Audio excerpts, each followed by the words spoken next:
Family, കുടുംബം. ഈ കാലഘട്ടങ്ങളിൽ ഒത്തിരി കുടുംബയോഗങ്ങൾ നടത്തുന്ന ഒരു സമയമാണ്. പല കുടുംബയോഗങ്ങളിലും വചനം പറയാനായിട്ട് ഞാൻ പോകാറുണ്ട്. കുടുംബയോഗങ്ങളിൽ കുടുംബം എന്തെന്നുള്ളത് നിർവചനം ആദ്യ തൊട്ട് പഠിപ്പിക്കേണ്ട ഒരു കാലമാണ്. ഇടയ്ക്കിടയ്ക്ക് കുടുംബയോഗങ്ങൾ കൂടുന്നത് നല്ലതാണ്. കാരണം നമുക്ക് അന്യോന്യം മനസ്സിലാക്കാനും പ്രായമുള്ളവരെ ബഹുമാനിക്കാനും ഭാര്യാഭർത്താക്കന്മാർ ഒന്നിച്ച് ജീവിക്കുന്നതും അവരുടെ തണലിൽ മക്കളും കൊച്ചുമക്കളും സന്തോഷിക്കുന്നതും ഒക്കെ ഈ കുടുംബ ബന്ധങ്ങളിൽ നമ്മൾ ഉറപ്പിക്കാൻ കൂടിയാണ് കുടുംബങ്ങൾ ഒന്നിച്ചു കൂടുന്നത്. കുടുംബ സംഗമം അല്ലെങ്കിൽ കുടുംബയോഗം എന്ന് പറഞ്ഞ് പല കുടുംബങ്ങളും ഇപ്പോൾ ചെയ്യുന്നുണ്ട്. കുടുംബ ചരിത്രം എഴുതാറുണ്ട്, കുടുംബത്തിനായിട്ടുണ്ട് ഡയറക്ടറി, ഫോൺ ഡയറക്ടറി ഉണ്ടാക്കാറുണ്ട്. ഒക്കെ നല്ലത് തന്നെയാണ്. അങ്ങനെ കുടുംബത്തെക്കുറിച്ച് ദൈവത്തിൻ്റെ ആത്മാവിൽ എന്താ പറയുന്നതെന്ന് മാറ്റമില്ലാത്ത സത്യത്തിൽ പറഞ്ഞു തരാൻ ആഗ്രഹിക്കുന്നു. കുടുംബം, family is A basic unit of the society. ഒരു സൊസൈറ്റിയുടെ ആദ്യ കണ്ണി ദൈവത്തിൻ്റെ ആത്മാവ് സൃഷ്ടിച്ചിരിക്കുന്ന കുടുംബമാണ്. അപ്പോൾ ആദ്യമേ ഒരു കുടുംബം എന്ന് പറയുമ്പോൾ നമ്മൾ മനസ്സിലാക്കേണ്ടത് കുടുംബത്തിനകത്ത് അപ്പനും അമ്മയും മക്കളും, അതൊരു ന്യൂക്ലിയർ ഫാമിലി, അതായത് അപ്പനെ അമ്മ മക്കൾ. അപ്പോൾ അവിടെ നിർവചനം ആവശ്യമുണ്ട്. കാരണം an adult man marrying an adult woman taking up the responsibility to take care of the family. അപ്പം ഒരു പുരുഷനും പ്രായപൂർത്തിയായ ഒരു പുരുഷനും പ്രായപൂർത്തിയായ ഒരു സ്ത്രീയും കൂടെ ഒന്നിച്ച് ചേർന്ന് ദൈവഹിതപ്രകാരം ഒന്നിച്ച് കുഞ്ഞുങ്ങളെ വളർത്താനും അത് കഴിഞ്ഞിട്ട് ഒരു കുടുംബമായിട്ട് അവരുടെ കൂടെയുള്ളവരെ കൂടെ. അപ്പോൾ ന്യൂക്ലിയർ ഫാമിലി എന്ന് പറയുമ്പം അപ്പനും അമ്മയും മക്കളും. ഈ മക്കളിനകത്ത് ബ്ലഡ് റിലേഷൻ, അത് സ്വയമേ ഉണ്ടായ കുഞ്ഞുങ്ങൾ അപ്പനും ഭാര്യ ഭർത്താവിൽ, അല്ല നമ്മൾ ചിലപ്പോൾ അഡോപ്റ്റ് ചെയ്യും, കുഞ്ഞുങ്ങളെ ഇല്ലാത്തപ്പുറം മറ്റുള്ളവരെ അഡോപ്റ്റ് ചെയ്യും. അതുകൂടാതെ സെറോഗേറ്റ്, അമ്മയൊക്കെ സൗകര്യ പ്രയാസമാണെങ്കിൽ വേറെ അമ്മമാരെ ദത്തെടുത്ത് അല്ലെങ്കിൽ അവരെ കൂടെ കുഞ്ഞുങ്ങളുണ്ടാക്കിയെടുക്കും. These are all coming under the small unit. എന്നാൽ കൂട്ടുകുടുംബം എന്ന് പറയുമ്പോൾ കുടുംബത്തിനകത്ത് അമ്മയപ്പനും മക്കളും, അതുകൂടാതെ അവരുടെ അപ്പനും അമ്മയും സഹോദരി സഹോദരന്മാരും അവരുടെ മക്കളും എല്ലാവരും കൂടെ പണ്ട് തറവാടുകളിൽ താമസിച്ച് അവരൊന്നിച്ച് ജീവിച്ചത് കൂട്ടുകുടുംബമാണ്. അപ്പോൾ ഇപ്പോൾ ആ കൂട്ടുകുടുംബങ്ങൾ കുറഞ്ഞു വന്നിരിക്കുകയാണ്. ന്യൂക്ലിയർ ഫാമിലിയുടെ strength depends on the family inheritance that we pass on to generation. അതുകൊണ്ടാണ് കുടുംബയോഗം നല്ലതാണ്. കാരണം നമ്മൾ ഏത് കുടുംബത്തിലാണ് ജനിക്കേണ്ടതെന്ന് ദൈവമാണ് നിശ്ചയിച്ചത്. സ്വർഗത്തിലും ഭൂമിയിലുമുള്ള കുടുംബങ്ങൾക്ക് പേർ ചൊല്ലിയവൻ ദൈവം തമ്പുരാന്. അപ്പം നമ്മൾ ഏത് കുടുംബത്തിലാണ് ജനിച്ചതെന്നുള്ളത് കർത്താവ് നിയോഗിച്ച് കടന്നു വന്നതാണ്, നമ്മൾ ചൂസ് ചെയ്തതല്ല. അപ്പോൾ ഏത് കുടുംബത്തിലാണെങ്കിലും ആ കുടുംബത്തെ മാനിക്കുന്നെന്നും അവിടെ ഒരു സ്ട്രക്ചർ, ഒരു കെട്ടുറപ്പുണ്ടാക്കി വെക്കാനാണ് നമ്മൾ ഈ കുടുംബം ദൈവം സൃഷ്ടിച്ചു വെച്ചിരിക്കുന്നത്. നമ്മൾ ഏദൻ തോട്ടത്തിൽ നോക്കിയാൽ ആദത്തിനെ ഹവ്വായും സൃഷ്ടിച്ചപ്പം ഒരു തോട്ടത്തിനകത്താണ് അവരെ സൃഷ്ടിച്ചത്, ഏദൻ തോട്ടം. അതിനകത്തില്ലാത്ത ഒന്നുമില്ലായിരുന്നു. പെർഫെക്റ്റ് വെതർ, നല്ല AC ക്കകത്തിരിക്കുന്ന പോലെ വെള്ളം താഴേന്ന് പൊങ്ങി വരുന്നു. ഒരു നദിക്ക് 4 ശാഖകൾ, അതിനകത്ത് എല്ലാ പ്രഷ്യസ് മെറ്റൽസും ഉണ്ടായിരുന്നു. മൃഗങ്ങൾ, സസ്യങ്ങൾ, ഫലങ്ങൾ എല്ലാം ഉണ്ടായിരുന്നു. എല്ലാം കൊടുത്ത് ഒരപ്പൻ അത്രമാത്രം സ്നേഹിക്കുന്ന മക്കൾക്ക് വേണ്ടി എല്ലാം സൗകര്യങ്ങളൊരുക്കി ഒരു ഭവനമാണ് ദൈവം ഏദൻ തോട്ടം എന്ന് പറഞ്ഞത് ആദ്യം ഉണ്ടായി. പറുദീസ ദൈവവുമായിട്ട്. എന്നിട്ട് വൈകിട്ട് തോറും എല്ലാ ദിവസവും ദൈവവും ഈ മക്കളുമായിട്ട്, ദൈവത്തിൻ്റെ ആദ്യ മക്കളാണ് ആദം ആൻഡ് ഹവ്വ, ഇവരുമായിട്ട് സംസാരിച്ചു കൊണ്ടിരുന്നു. അപ്പോൾ കുടുംബം മാതാവ്, പിതാവ്, മക്കൾ എന്നതിലടങ്ങിയ ഒരു ചെറിയ കുടുംബം. അവരൊന്നിച്ച് ജീവിക്കുന്നതിന് കുടുംബം എന്ന് പറയും. എന്നാൽ പരസ്പരം ഈ കുടുംബം എന്തിനാണ്? പരസ്പരം ചുമതല പങ്കുവെക്കാനും അപ്പൻ അമ്മ മക്കൾ ഒന്നിച്ച് ജീവിക്കുന്നതിന് അവരവരുടേതായിട്ടുള്ള ആവശ്യങ്ങൾ അതിനകത്ത് ആ പരിമിതിക്കകത്ത് നിന്ന് നിവർത്തിച്ചെടുക്കുക. മുൻകാലങ്ങളിൽ മാതാപിതാക്കളും സഹോദരങ്ങളും മക്കളും അവരുടെ ബന്ധുക്കളും ചേർന്നായിരുന്നു കുടുംബം. അനേക ചെറു കുടുംബങ്ങൾ ചേർന്നതാണ് കൂട്ടുകുടുംബം എന്ന് പറയുന്നത്. അപ്പോൾ സാമൂഹികവും മതപരവും ഗോത്രപരവുമായ ഇടപാടുകളെല്ലാം ഇടപഴകലും ചേർന്നതാണ് കുടുംബജീവിതം. അപ്പോൾ ഒരു സിംഗിൾ സെല്ല് സമൂഹത്തെ ബിൽഡപ്പ് ചെയ്യുന്നതിൻ്റെ ആദ്യത്തെ സെല്ലാണ്. അപ്പോൾ അത് ഇമ്പോർട്ടൻ്റ് ആണ്. കുടുംബം സ്ട്രോങ് ആയില്ലെങ്കിൽ, കുടുംബം ദൃഢതയില്ലെങ്കിൽ എല്ലാം നശിച്ചു പോകും. അപ്പോൾ കുടുംബമാണ് സൊസൈറ്റിയുടെ യൂണിറ്റിയുടെ ആദ്യത്തെ സെല്ല്. വിവാഹം അതിൻ്റെ ആദ്യപടിയാണ്. ക്രിസ്ത്യൻ കുടുംബങ്ങളിൽ അധികാരസ്ഥാനം കൈയാളുന്നത് പുരുഷന്മാർക്കാണ്. അതുകൊണ്ട് നമ്മൾ പാട്രിയാർക്കൽ സിസ്റ്റം എന്ന് പറയും. അപ്പന്മാർക്കാണ്, പുരുഷനാണ് പ്രാധാന്യം. അവരെ ഗൃഹനാഥൻ എന്ന് വിളിച്ചിരുന്നു. അപ്പം കുടുംബത്തിനകത്ത് ഒരു മേലധികാരിയുണ്ട്, അവിടെ ഒരു സ്ട്രക്ചറുണ്ട്. അപ്പന്, അമ്മ, മക്കൾ.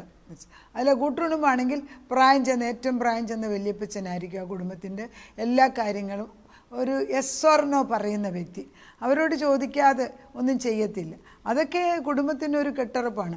നമ്മളൊരു കുടുംബത്തിൽ നിന്ന് വിവാഹം കഴിക്കുന്ന പണ്ട് കാലങ്ങളിൽ കുടുംബത്തെ നോക്കിയാണ് വിവാഹം കഴിക്കുന്നത്. കാരണം ഒരു കുടുംബവും വേറൊരു കുടുംബവും കൂടെ ചേരുമോ എന്ന് മാതാപിതാക്കൾ ശ്രദ്ധിച്ചിട്ട് നമ്മുടെ കുഞ്ഞുങ്ങൾക്ക് ഏറ്റവും ഉചിതമായ കുടുംബങ്ങൾ കണ്ടുപിടിച്ച് അങ്ങനെ അവർ വിവാഹം ചെയ്തിരുന്നത്.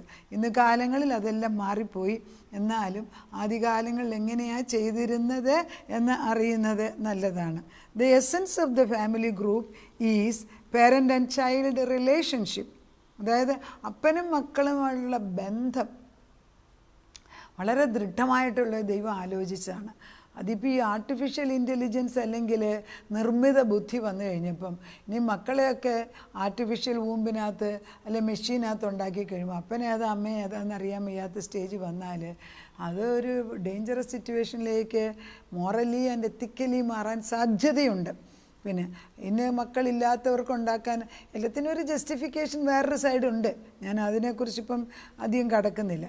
അപ്പം ബേസിക് യൂണിറ്റ് അപ്പന്, അമ്മ, മക്കൾ, അതാ കുടുംബം. ബിബ്ലിക്കലി നമ്മൾ പറയുകയാണെങ്കിൽ നമ്മൾ ജീവിതത്തിൽ ദൈവം സൃഷ്ടിച്ച ആദ്യത്തെ സ്ഥാപനം കുടുംബമാണ്. ആ കുടുംബം family performs various valuable functions as its members. Most important is it provides emotional, psychological security, particularly through the warmth and love and companionship that living together generates between spouse and in turn between them and their children. അതായത് നമ്മുടെ വൈകാരികവും സാമ്പത്തികവും നമ്മുടെ ആവശ്യങ്ങൾക്കെല്ലാം ഇടപഴകി ഒന്നിച്ച് ജീവിച്ച് ഒരു സെക്യൂറായിട്ട് സേഫായിട്ട് ജീവിക്കുന്ന ഒരു ഏരിയ ആയിട്ടാണ്, ഒരു സ്ഥാപനമായിട്ടാണ് കുടുംബജീവിതത്തെ കാണുന്നത്. ഇവിടെ റിലേഷൻഷിപ്പ് വളരെ ഇമ്പോർട്ടൻ്റ് ആണ്. അപ്പൻ മെയിനായിട്ട് നിൽക്കുന്നെങ്കിൽ അമ്മ അതിൻ്റെ കൂടെ, മക്കൾ അവിടെ. അപ്പോൾ ഒരു സ്ട്രക്ചർ അവിടെ വരികയാണ്, അപ്പനും അമ്മയും മക്കളും. ഈ ഒരു പിരമിഡ് സ്റ്റേജ് മാറിപ്പോയെങ്കിൽ അവിടെ ശത്രുക്കളകത്ത് കയറിയ കുഞ്ഞുങ്ങൾക്കാണ് ഏറ്റവും കൂടുതൽ പ്രശ്നം വരുന്നത്. അപ്പോൾ ഈ കുടുംബം സൃഷ്ടിച്ചത് ദൈവമാണ് എങ്കിൽ കുടുംബത്തെ നശിപ്പിക്കാൻ ആഗ്രഹിക്കുന്ന ഒരു ദുഷ്ടശക്തി വേറെയുണ്ട്. അപ്പം ദൈവം മനുഷ്യനെ സൃഷ്ടിച്ചപ്പോൾ ആദ്യം ദൈവം പറഞ്ഞത് ബി ഫ്രൂട്ട്ഫുൾ ആൻഡ് മൾട്ടിപ്ലൈ, സന്താനപുഷ്ടിയുള്ളതായിട്ട് ധാരാളം മക്കളെ ഉണ്ടാക്കി ലോകം മുഴുവനും പിടിച്ചടക്കുക. അങ്ങനെയാണ് ദൈവം ആദ്യം ഉദ്ദേശിച്ചത്.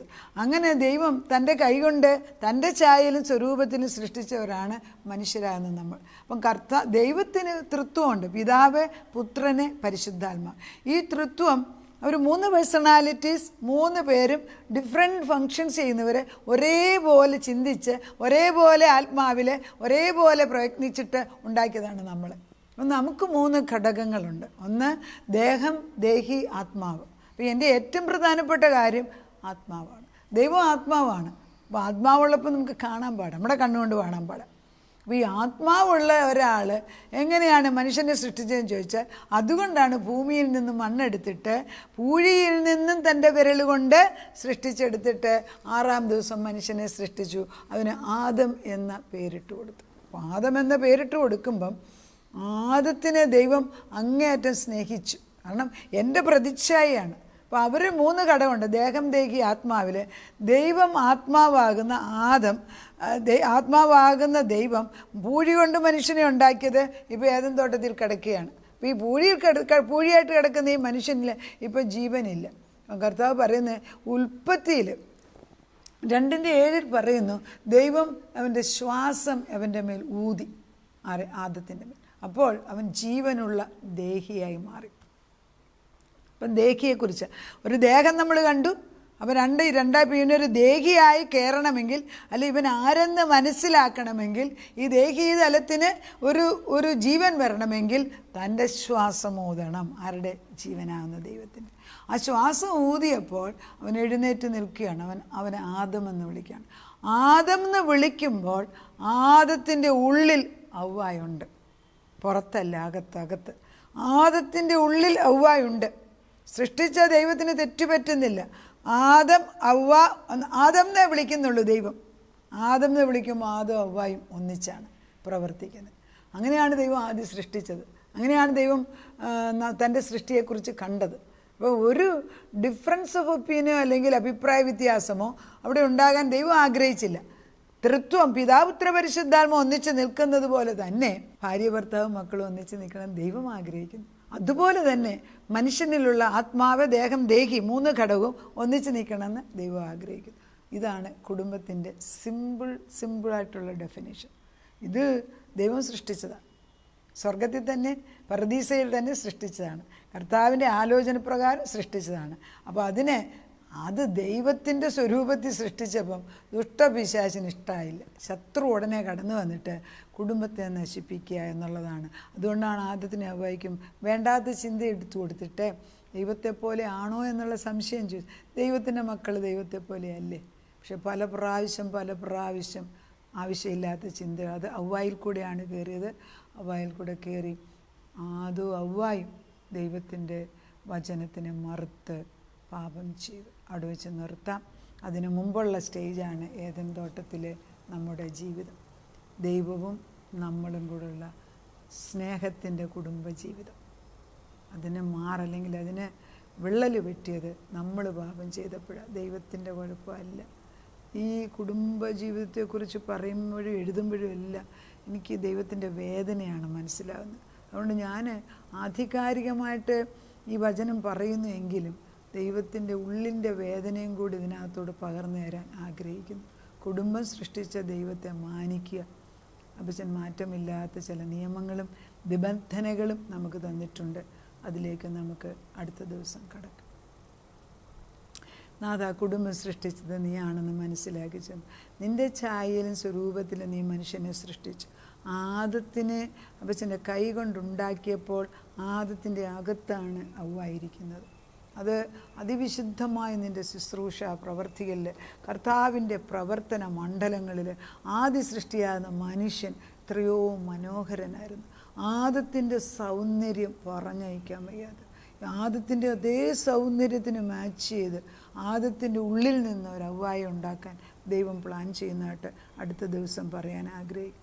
കർത്താവേ, നിൻ്റെ ആത്മാവ് ഞങ്ങളുടെ മേൽ വ്യാപരിക്കുമ്പോൾ നിൻ്റെ സ്നേഹത്തിൻ്റെ ആത്മാവ് ഞങ്ങൾ മറ്റുള്ളവരിലേക്ക് പകർന്നു കൊടുക്കാൻ നിൻ്റെ പരിശുദ്ധാത്മാവിൻ്റെ ശക്തിയിൽ ഈ വചനം ചെന്നുകൊള്ളുമ്പം എന്താണ് കുടുംബമെന്നും എന്തിനാണ് കുടുംബം സൃഷ്ടിച്ചതെന്നും കുടുംബമാണ് കർത്താവ് സൃഷ്ടിച്ച സ്ഥാപനമെന്നും മനസ്സിലാക്കുമ്പോൾ അതിന് കൊടുക്കേണ്ട വില, അതിനെ മറിച്ച് അതിൻ്റെ അടിവേര് പോലും ഫൗണ്ടേഷൻ പോലും പറിച്ചു കളയാൻ നോക്കുന്ന ദുഷ്ടാത്മാവ് ഏത് സൈഡിൽ കൂടെയും വലിഞ്ഞു കയറി കുടുംബങ്ങളെ നശിപ്പിക്കുന്ന ഒരു കാലമാണ് ഈ സമയം. കർത്താവെ, നിനക്ക് മനസ്സലിവ് തോന്നി പാപബോധം നീതിബോധം ഉണ്ടാക്കി തിരിച്ച് നിൻ്റെ മുഖത്തേക്ക് നോക്കി തിരിച്ചു വരാൻ ഞങ്ങളുടെ അടുത്ത തലമുറകളോട് ഇഷ്ടപ്പെടണമേ. മാറി നിൽക്കുന്ന കുടുംബാംഗങ്ങൾ ഒന്നിച്ച് നിൽക്കട്ടെ. ദൈവത്തിൻ്റെ പ്ലാനിലേക്ക് കടന്നു വന്ന് അനുഗ്രഹം പ്രാപിച്ചൊട്ടുക്കാൻ ദൈവമേ ഞങ്ങളുടെ ഈ പ്രാർത്ഥനയും വചനവും പ്രയോജനപ്പെടണമേ എന്ന് പ്രാർത്ഥിക്കുന്നു. അങ്ങനെ തന്നെ അവിടുന്ന് ചെയ്യുന്നതിനാൽ സ്തോത്രം. പ്രാർത്ഥനയുടെ ഉത്തരം തന്നതിന് നന്ദി. യേശുക്രിസ്തുവിൻ്റെ പുണ്യനാമത്തിൽ തന്നെ ആമേൻ.